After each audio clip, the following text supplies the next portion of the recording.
Hello everyone, welcome to my channel Skyline Academy. आज class 10th mathematics का exercise 4.1 का question number 2 कर रहे हैं। इससे पहले वाले वीडियो में क्वेश्चन नंबर 1 करवा चुके हैं, जिसमें क्वाड्रेटिक इक्वेशन है या नहीं है ये बताना था। आज इस वीडियो में ये क्वेश्चन नंबर 2 है। क्वेश्चन नंबर 2 में कह रहा है कि represent the following situations in the form of quadratic equation. यहाँ पर कुछ सिचुएशन दिया हुआ है।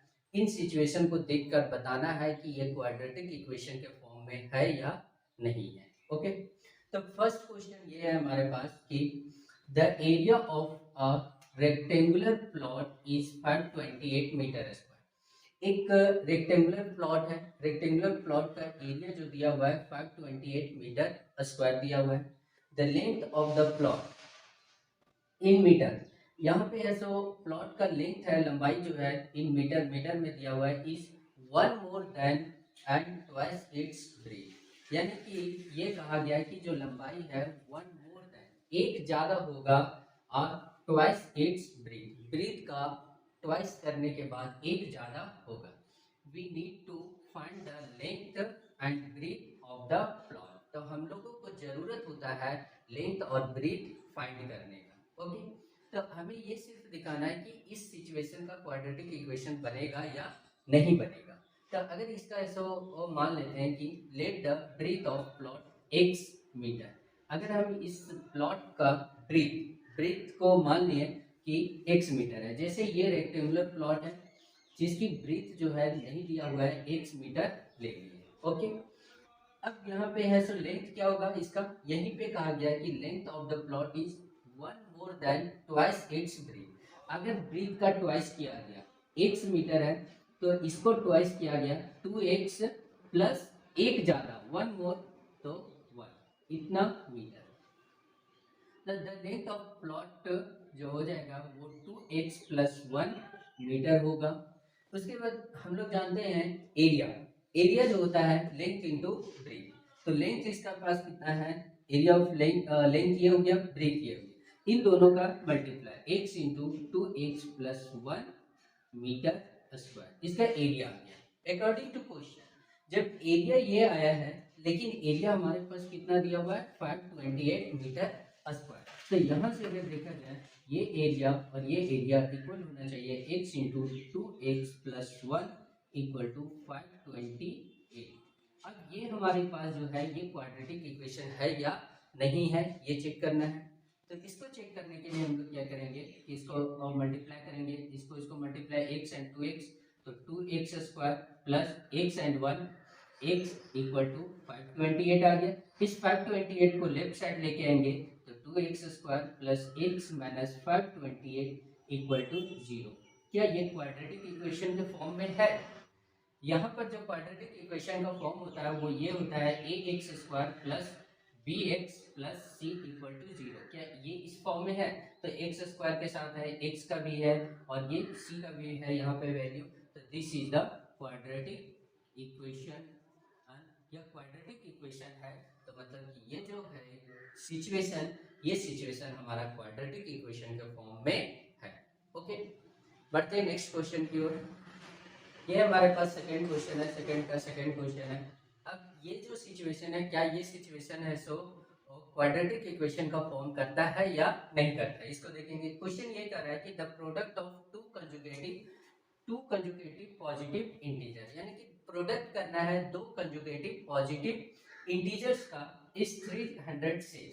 दो कंजुगेटिव पॉजिटिव इंटीजर है जिसका प्रोडक्ट 306 दिया हुआ है। We need to find the integer, तो हम लोगों को जरूरत होता है क्या, इंटीजर को फाइंड करने का। तो क्या ये सिचुएशन जो है वो क्वाड्रेटिक इक्वेशन का फॉर्म लेगा या नहीं लेगा?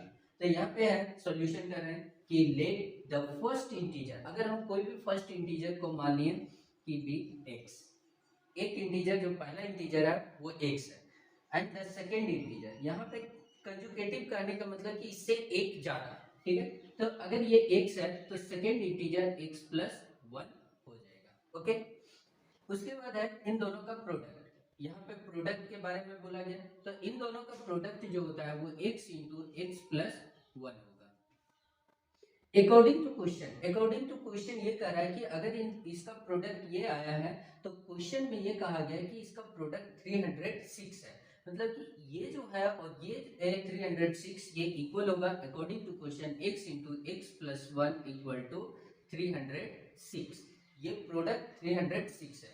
अब क्या ये क्वाड्रेटिक इक्वेशन का फॉर्म है या नहीं है, तो इसको सॉल्व करके चेक करते हैं। x into x x square plus x into one x equal to 306। अब 306 को लेफ्ट साइड लेके आएंगे तो x square plus x minus 306 equal to 0। क्या ये क्वाड्रेटिक इक्वेशन का फॉर्म है? चेक कर लेते हैं। हमारा क्वाड्रेटिक इक्वेशन का फॉर्म होता है a x plus b x plus c equal to 0। क्या ये इस सिचुएशन पे है? तो this given situation has quadratic equation. Okay, तो ये भी ऐसा क्वाड्रेटिक इक्वेशन का फॉर्म है। बढ़ते हैं नेक्स्ट क्वेश्चन की ओर। ये हमारे पास थर्ड नंबर क्वेश्चन है, सेकेंड का थर्ड। इसमें भी ये सिचुएशन बताना है कि ये क्वाड्रेटिक इक्वेशन के फॉर्म में है या नहीं है। तो यहाँ पे क्वेश्चन जो सिचुएशन कह रहा है वो ये कह रहा है Rohan's mother is 26 years older than him. जो रोहन्स की माँ है वो 26 इयर्स बड़ी है देन हिम, रोहन से 26 इयर्स बड़ी है। The product of their edges, तो दोनों का प्रोडक्ट रोहन का और रोहन की माँ का दोनों के एज का प्रोडक्ट जो है there edges in years, years में दिया हुआ 3 इयर्स फ्रॉम नाउ। ठीक है, अभी से 3 साल बाद। ठीक है, उन दोनों और रोहन की माँ का जो एज का प्रोडक्ट है उसकी अभी से 3 इयर्स बाद फ्रॉम नाउ विल बी 360। अगर 3 साल बाद दोनों के एज को प्रोडक्ट किया जाए वो 360 होता है। We would like find Rohan's present age. तो हम लोग को ये बताना है कि क्या रोहन का जो प्रेजेंट एज है वो इस सिचुएशन में क्वाड्रेटिक इक्वेशन के फॉर्म में होगा या नहीं। ठीक है, तो यहाँ पे लेट कर लिए, let Rohan's present age. Rohan का जो प्रेजेंट एज है वो x ईयर्स ले लिए, x ईयर्स है। ठीक है, उसकी माँ का उम्र कितना होगा? ये क्या कह रहा है कि mother's age is 26 years older है, 26 इयर्स बड़ी है, तो x प्लस 26 इयर्स हो जाएगा उसकी माँ का एज, प्रेजेंट एज। अब आफ्टर 3 इयर्स, ठीक है, 3 इयर्स फ्रॉम नाउ, अभी से 3 साल बाद, आफ्टर 3 इयर्स, 3 साल बाद जो रोहन का प्रेजेंट एज होगा वो x प्लस 3 इयर्स होगा। उसके बाद अगर उसकी माँ का उम्र पूछा गया तो माँ का उम्र जो हो जाएगा 3 साल बाद x plus 26 plus 3 equal to x plus 29 years, इतना ईयर्स होगा। ओके, हेंस द प्रोडक्ट, इन दोनों का प्रोडक्ट 3 साल बाद जो प्रोडक्ट है वो इसके यहाँ पर आ रहा है x plus 3 into x plus 29, ये आ रहा है। अब इन दोनों का प्रोडक्ट है सो और करते हैं और वो कितने के बराबर होगा? 360। यहाँ पे बोल दिया गया है 360 के इक्वल होगा। तो according to question x plus 3 into x plus 29 equal to 360।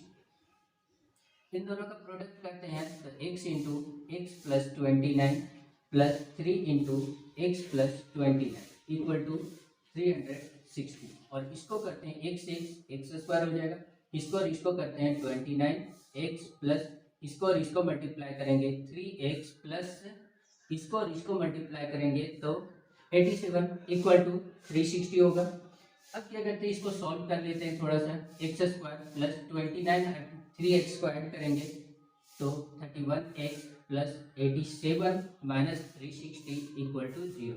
ये 360 को लेफ्ट साइड लेके आएंगे और फर्दर सॉल्व करेंगे x square plus 31x minus इसको माइनस करेंगे यहाँ पे तो जो आएगा वैल्यू हमारे पास 273 equal to 0।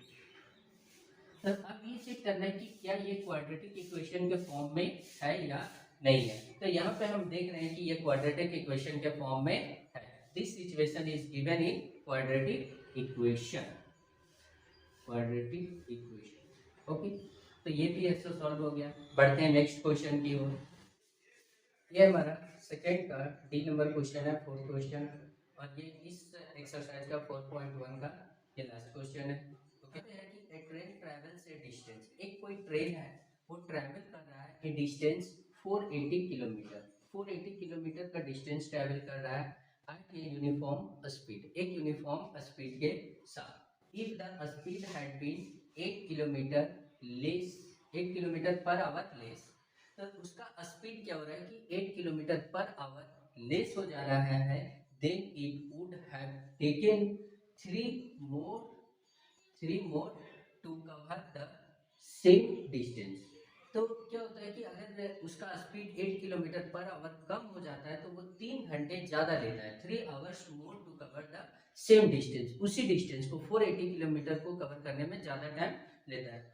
We need to find the speed of the train, तो हम लोगों को ज़रूरत होता है स्पीड ऑफ ट्रेन, ट्रेन के स्पीड को फाइंड करना। ओके, तो यहाँ पे है कि let the speed of train, हम यहाँ पे क्या मान लिए हैं कि स्पीड ऑफ ट्रेन को है सो 1 किलोमीटर पर आवर की स्पीड से मान लिया, एज्यूम कर रहे हैं। ओके, टोटल डिस्टेंस कितना है 480 किलोमीटर टोटल डिस्टेंस। हम यहाँ पे फॉर्मूला लगाएंगे, टाइम बराबर होता है टाइम बराबर distance by speed, distance by speed, इस फॉर्मूले का यूज करेंगे। तो अगर 480 किलोमीटर कवर करने के लिए कितना उसका स्पीड है 1 किलोमीटर पर आवर, तो टाइम कितना हो जाएगा यहाँ पर 480 डिवाइड बाय x आवर, इतना आवर हो गया। फिर कह रहा है कि if the speed had been 8 kilometre per hour less than 10, less than 10। Okay, तो अगर उसका स्पीड 8 किलोमीटर पर आवर और कम हो जाता है तो कितना टाइम लगेगा, इसमें भी डिस्टेंस बाय स्पीड कैलकुलेट करेंगे। तो डिस्टेंस कितना है 480 किलोमीटर, तो 480 डिवाइड बाय स्पीड क्या हो रहा है पहले से 8 किलोमीटर पर आवर कम हो रहा है, तो पहले स्पीड x था, अभी कितना हो जाएगा x माइनस 8, कितना आवर। इसके बाद जो अकॉर्डिंग टू क्वेश्चन ये कह रहा है कि ये 3 आवर्स ज़्यादा लेगा, तो अगर है सो लेस स्पीड में से इसके टाइम में से इस टाइम को माइनस करेंगे तो हमारे पास 3 आवर आ जाएगा। अकॉर्डिंग टू क्वेश्चन यहाँ पे कितना हो जाएगा 480 divide by x minus 8 minus, यहाँ पे ये जो टाइम टेकन दिया गया है डिस्टेंस को उसको माइनस करेंगे, 480 divide by x equal to 3 hours आएगा। ओके, अब इस इक्वेशन आ गया, इस इक्वेशन को सॉल्व करके ये बताना है कि ये क्वाड्रेटिक इक्वेशन के फॉर्म में है या नहीं है। तो इसको सॉल्व कर लेते हैं, इसका एलसीएम ले लेंगे, x into x minus 8 LCM आ जाएगा, और इसको x इससे मल्टीप्लाई हो जाएगा तो 480x माइनस 480 को इससे मल्टीप्लाई कर देंगे 480 into x minus 8 equal to 3 हो जाएगा। इसका यहाँ क्रॉस मल्टीप्लीकेशन करेंगे, इसको इसके साथ मल्टीप्लाई करेंगे तो हमारे पास 480x माइनस इसको किए तो 480x और यहाँ माइनस माइनस प्लस, और 480 को 8 से मल्टीप्लाई करेंगे तो 3640 इक्वल टू, यहाँ पे इसको राइट साइड लेके गए तो 3 इंटू 3 x माइनस 8 हो जाएगा। इसको फर्दर सॉल्व करेंगे, 480x में 480x यहाँ पर अगर देखा गया तो ये 0 हो जाएगा यहाँ पे। उसके बाद यहाँ पे क्या बच गया 3640 इक्वल टू, इसको मल्टीप्लाई करेंगे तो 3x² यहाँ पे प्लस माइनस माइनस 3x को 8 से मल्टीप्लाई किए तो 24x आ जाएगा। ओके, अब इसको उठा के राइट साइड लेके गए तो यहाँ पे 3x² माइनस 24x, इसको राइट साइड लेके गए माइनस 3640 इक्वल टू 0 यहाँ से हो जाएगा। ओके, तो यहाँ पर जब है ये क्या क्वाड्रेटिक इक्वेशन के फॉर्म में है या नहीं है, तो यहाँ पे देखते हैं कि ये भी है सो क्वाड्रेटिक इक्वेशन के फॉर्म में आ रहा है। तो यहाँ से सिचुएशन जो है the given situation has been in quadratic equation, ये सिचुएशन भी क्वाड्रेटिक इक्वेशन के फॉर्म में हो जाएगा। ओके, इस तरह से ये जो है इस 4.1 एक्सरसाइज कंप्लीट होता है। नेक्स्ट वीडियो में 4.2 का एक्सरसाइज का सॉल्यूशन लेके आएंगे। ओके, तो अगर वीडियो अच्छा लगे तो लाइक कर दीजिए, और चैनल पे नए हैं तो चैनल को सब्सक्राइब कर दीजिए, साथ में अपने दोस्तों के साथ शेयर भी कर दीजिए ताकि ये वीडियो उन लोगों को भी फायदे हो सके। Okay, thanks for watching this video.